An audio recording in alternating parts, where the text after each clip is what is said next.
반갑습니다. 여러분들 대기 환경을 함께하는 전나훈입니다. 기출문제를 통해서 불필요한 시간을 줄이고 필요한 시간을 효율적으로 활용하도록 저랑 같이 전략을 세우는 시간을 갖도록 하겠습니다. 자, 실기 오리엔테이션인데요. 그 시험에 대한 개요하고 그리고 이 실기에서는 가장 중요한 게 시험 접수입니다. 접수하는 게 굉장히 좀 치열하고 접수를 잘하면 불필요한 노력을 줄일 수 있기 때문에 그 접수에 대한 방법, 그리고 마지막으로 기출문제를 통해서 우리가 어떠한 과목에 어떤 부분에 초점을 맞춰야 되는지 보면서 지금 오리엔테이션을 하도록 하겠습니다. 자, 그래서 먼저 시험 개요를 살펴보고요. 그 다음에 이제 시험 점수 방법, 접수 방법, 그 다음에 기출문제를 통해서 전략을 세워보도록 하겠습니다. 자, 개요는요, 여러분들 뭐 아시는 분들도 많겠지만 실기는 필답이 60%고 작업형이 40%입니다. 필답형이라는 거는 주관식과 서술형이 합쳐져 있어요. 그래서 보통 이제 문제 수가 10문제에서 13문제로 구성이 되어 있습니다. 이거는 뭐 기사나 산업기사나 동일한 부분이고요. 그 문제 중에서 어떤 거는 이제 주관식, 어떤 거는 또 단답형, 어떤 거는 이제 서술형으로 되어 있어서 그것들을 다 작성을 해야 됩니다. 이렇게 번호로 찍는 게 아니라 볼펜을 가지고 다 작성을 하게끔 되어 있고요. 시간은 2시간이 주어집니다. 그렇게 해서 필답에서 나온 점수가 총 60점으로 구성이 되고, 작업형은 이제 실험을 하는 건데요. 여러분들이 실제로 실험을 주어진 그 항목 4가지가 있습니다. 4가지 중에서 임의로 하나가 선택이 돼요. 그러면 선택된 한 가지 실험을 4시간 동안에 실험을 해서 분석 결과를 도출을 하고 그 결과를 이제 제출하면 실험이 이제 완료가 되는 식으로 돼 있어서, 그게 이제 다 제출돼서 완전한 값이 나오면 거기서도 이제 40점을 얻어서 총합 60점 이상이 되면, 그러니까 60점까지는, 60점부터는 이제 합격이 되는 그 점수가 되겠습니다. 자, 준비물이 있는데요. 준비물은 이제 필답형 같은 경우에는 이제 볼펜을 반드시 갖고 가셔야 돼요. 거기에 이제 샤프나 연필로 가끔 가다 기재하시는 분들 계시는데 그러면 0점 처리가 됩니다. 샤프나 연필을 가져가시는 건 좋은데 그 작성을 한 후에 그 위에다가 이제 볼펜으로 반드시 청색이나 흑색만 사용할 수 있어요. 나머지 뭐 빨간색 같은 건 절대 안 되겠죠. 그렇게 해서 덧칠을 한 다음에 이제 뭐 샤프나 연필을 이제 지우는 식으로 작성을 마무리해 주시면 되겠고, 당연히 이제 계산기 지참을 하셔야 되고요. 작업형 같은 경우에 여러분들이 준비해야 될 준비물이 따로 있습니다. 어떤 거냐면 실험복하고 바로 피펫 필러라는 도구인데요. 이 피펫 필러는 피펫에 연결을 해가지고 어떤 용액을 올리고 내립니다. 쉽게 얘기하면 내가 뭐 3mm를 가져다가 분취하고 싶다. 그걸 할 수 있게 만드는 도구가 피펫 필러고, 이 피펫 필러는 거의 이제 소모품이에요. 왜냐하면 이제 몇 번 쓰면은 잘 고장이 나고 그리고 물이 차면은 못 쓰기 때문에 이거는 이제 준비물로 지정이 되어 있습니다. 그 외에도 이제 뭐 수험표를 받아보면은 그 안에 뭐 자라든지 또 뭐 라텍스 장갑이라든지 보안경 이런 걸 이제 가져오시오라고 명시는 돼 있지만은 그건 선택사항입니다. 그래서 장갑은 내가 좀 장갑 끼는 게 좀 더 편한데 그러면 그냥 가져가셔도 되고, 내가 보안경 끼는 게 좋은데 근데 보안경은 제가 추천드리고 싶지가 않아요. 왜냐하면 보안경을 끼면 굉장히 그 실험장 내에서 튈 수가 있습니다. 튀면 안 됩니다. 왜냐하면 우리가 이 태도 점수라는 게 10점이 부여가 돼 있고 그 10점 중에 실수할 때마다 감점을 하는 형식으로 채점이 되기 때문에 항상 튀면은 감점될 확률이 높겠죠. 그 자세한 작업형 준비 내용은 작업형 OT 때 또 설명을 드리도록 하고요. 어쨌든 실험복과 피펫 필러 이외의 그 준비물들은 다 선택사항이라는 겁니다. 그렇게 준비를 해주시고요. 그 다음에 이제 꼭 알아야 되는 게 필답형은 이제 우리가 답안지를 작성할 때 OMR 카드에다가 마킹을 하는 식이 아니라 직접 여러분들이 펜으로 답안을 작성을 하셔야 돼요.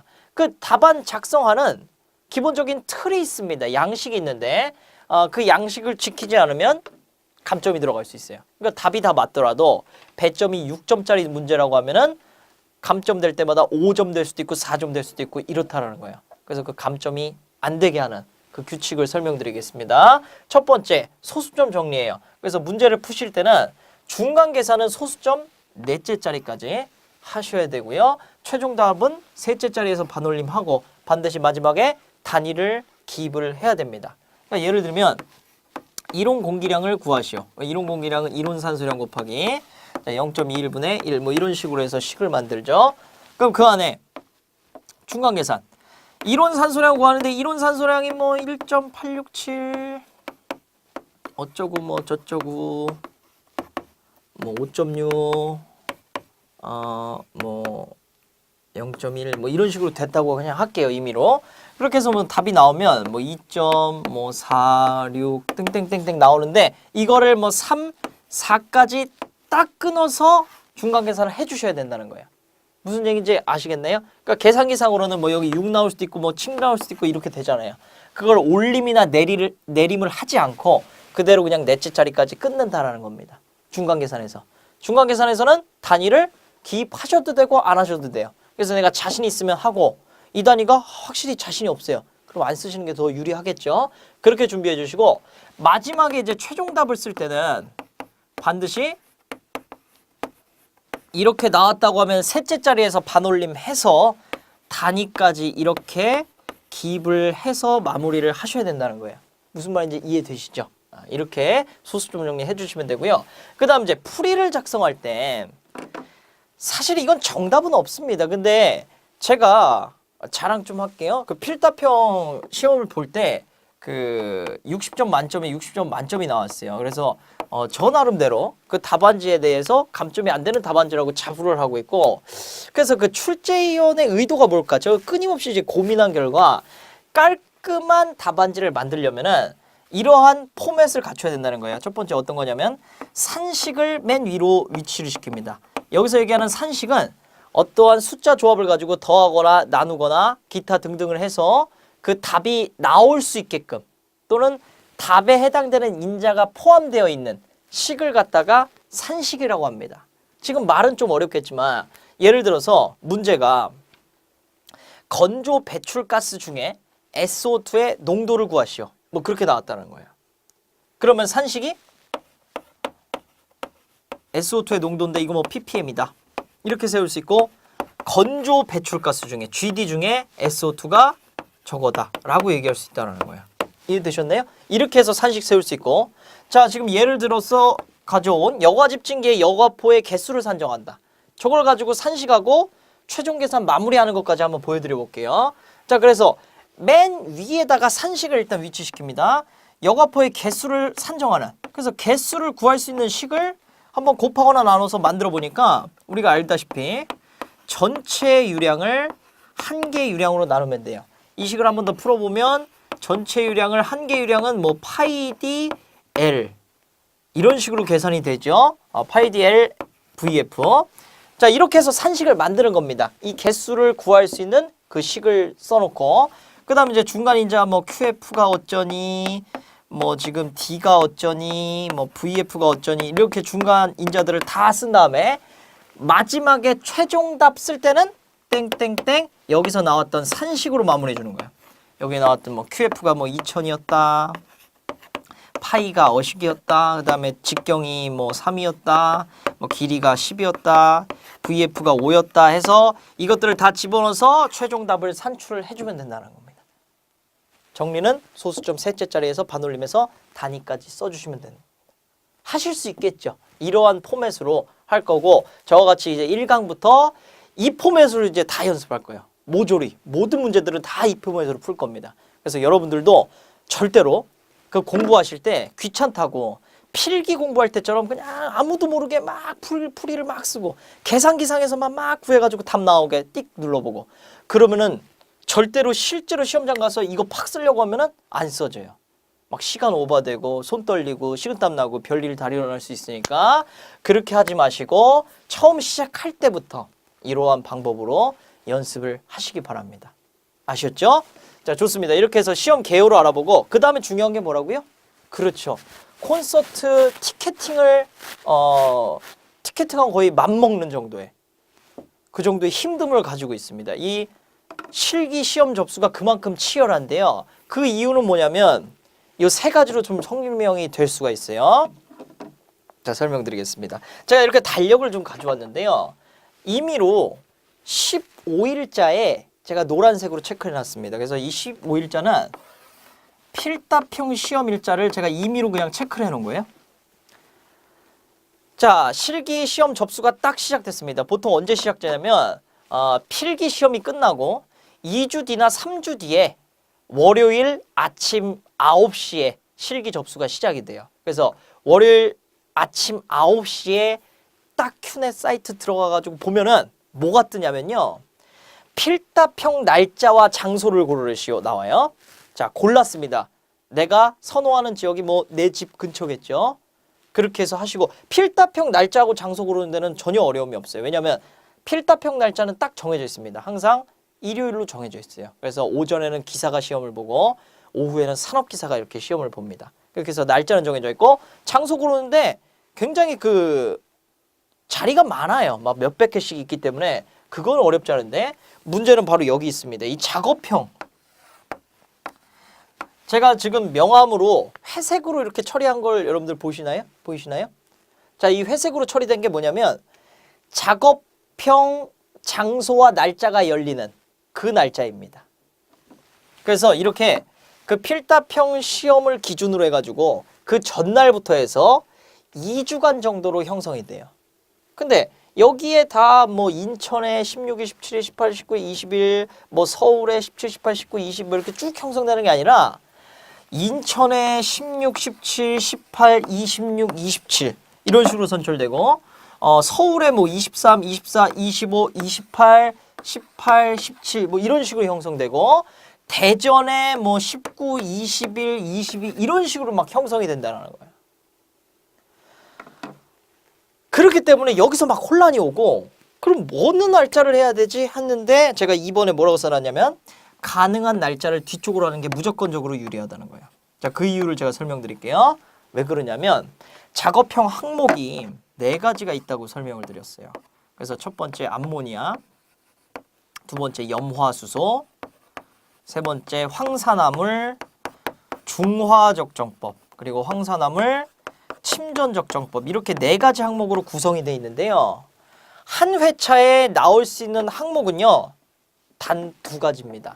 예를 들어서 이번 회차에는 암모니아하고 황산화물 중화적정이 출제가 됐습니다. 그걸 언제 알 수 있냐면요. 빠르면 첫 실험인 14일, 늦으면 16일에 알 수 있습니다. 무슨 얘기냐면 하루에 2개의 실험이 진행이 돼요. 전국에서. 오전에 뭐, 오후에 뭐 이렇게 진행됩니다. 예를 들어서 인천 기준으로 오전에 암모니아가 나왔어요. 오후에 그러면 황산화물 중화적정 나오는 게 일반적인데 오후에 2가지입니다. 여기에 암모니아 또 나올 수도 있고 아니면 황산화물 중화적정 나올 수가 있어요. 예를 들어서 오전에 암모니아 나오고 오후에 황산화물 중화적정 나왔다고 하면은 나머지 날짜에 있는 실험에는 다 암모니아 중화적정, 암모니아 중화적정 뭐가 중화적정이 나오고 뭐가 암모니아 나올지 모르지만 어쨌든 간에 절대로 염화수소하고 침전적정은 그 회차에는 안 나온다는 거예요. 이해되셨나요? 그렇게 보시면 되고 그렇기 때문에 14일 날 시험 접수했다. 실험 접수했다. 정말 무모한 짓이죠. 4가지 중에 2가지가 뭐 나올지도 모르는 거예요. 4가지 중에 뭐가 나올지를 하나도 모르는 상태이기 때문에 4가지를 다 준비해 갖고 가야 된다는 겁니다. 더군다나 그 다음날 또 필답형까지 봐야 돼요. 그렇기 때문에 최대한 빨리 들어가셔서 날짜를 뒤쪽으로 하시는 게 좋다는 겁니다. 예를 들어서 내가 18일에 접수를 하면은 14일에 운 좋아서 2개가 나왔다. 아니면 운이 안 좋아서 암모 나왔는데 16일에 보니까 황산화물 중화적정이 이제서야 나온 거예요. 아, 16일부터는 뭐예요? 2가지를 알 수 있죠. 그래서 내가 16일부터 2가지만 보면 되겠네. 17일에도 2가지 가지고 또 연습을 하고 대망의 18일 날 그거 갖고 실험을 보는 겁니다. 그럼 훨씬 더 수고를 줄일 수 있다라는 거야. 그리고 내가 뭐 운이 좋아가지고 27일 같은데 이제 접수를 하게 되면은 이때까지는 필답형 공부만 계속 하다가 15일 이후서부터는 이때부터 항목이 나오니까요. 계속 작업형에 이제 올인할 수 있는 그런 시간을 벌 수 있다라는 겁니다. 그런 식으로 좀 활용을 해주셔야 되고 그 다음에 이제 마지막에 접수 장소와 날짜는 한 번에 열리지 않을 수 있다. 이거 정말 중요한 거예요. 이건 저희 이제 노하우를 통해서 알게 된 사실인데 뭐냐면요. 큐넷에서 워낙에 이렇게 이 사실을 다 알고 있다 보니까 9시가 되면은 아주 난리가 나요. 막 안 넘어갑니다. 서버가 마비가 돼버리는데 그래서 자, 잠깐 지우고요. 날짜를 한 번에 다 안 열어줘요. 예를 들면 서울 기준으로 땅 치니까 14, 16, 17 열린 거예요. 9시에. 그러다가 14 마감됐습니다. 16 마감됐습니다. 17이 마감되자마자 18, 19, 20 이렇게 열어요. 이렇게 아닐 수도 있습니다. 근데 95% 확률로 매회차 늘 다르지만 상황이 확률로 늘 마감된 후에 남아있는 좌석을 더 열어준다는 거예요. 그 자리들을. 그렇기 때문에 9시에 딱 자리가 없고 내가 마음에 드는 날짜가 없다고 하더라도 조금 기다려봐야 돼요. 언제까지냐면 그 시험 접수 당일하고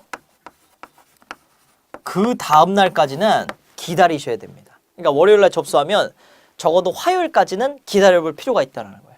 근데 내가 월요일 날 봤는데도 난 18일 정도면 괜찮은데 18일이 나왔어요. 그럼 일단 접수하시고 그리고 뒤에 어떤 게 형성될지 안 될지 모르잖아요. 그렇기 때문에 안전빵으로 그 당일날만 아니라고 하면은 필답 이틀 뒤부터는 일단 신청을 해놓은 다음에 다음 날짜가 나왔을 때 내가 예를 들어서 26일을 하고 싶은데 여기 접수해놓고 기다리고 있다가 딱 보니까 26일이 뜬 거예요.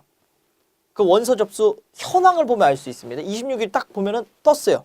그럼 바로 취소하고 26일로 넘어가면 돼요. 그런 식으로 해가지고 물론 여기 뭐 한 자리 남아있는데 이렇게 넘어가다가는 여기도 없어지고 이렇게 없어지는 경우가 굉장히 위험한 일이 생길 수 있으니까요. 여유 있게 한 4자리 이상 남았을 때 취소하고 넘어가면 원하는 날짜로 할 수 있다는 겁니다. 이해되셨나요? 이렇게 하면은 접수하는데 문제 없을 거예요. 물론 이 과정이 힘듭니다. 근데 여러분들 이겨내셔야 돼요. 그렇게 해서 이겨내면 작업평하는데 아주 수월하게 2가지만 해서 준비를 할 수가 있다라는 거고요.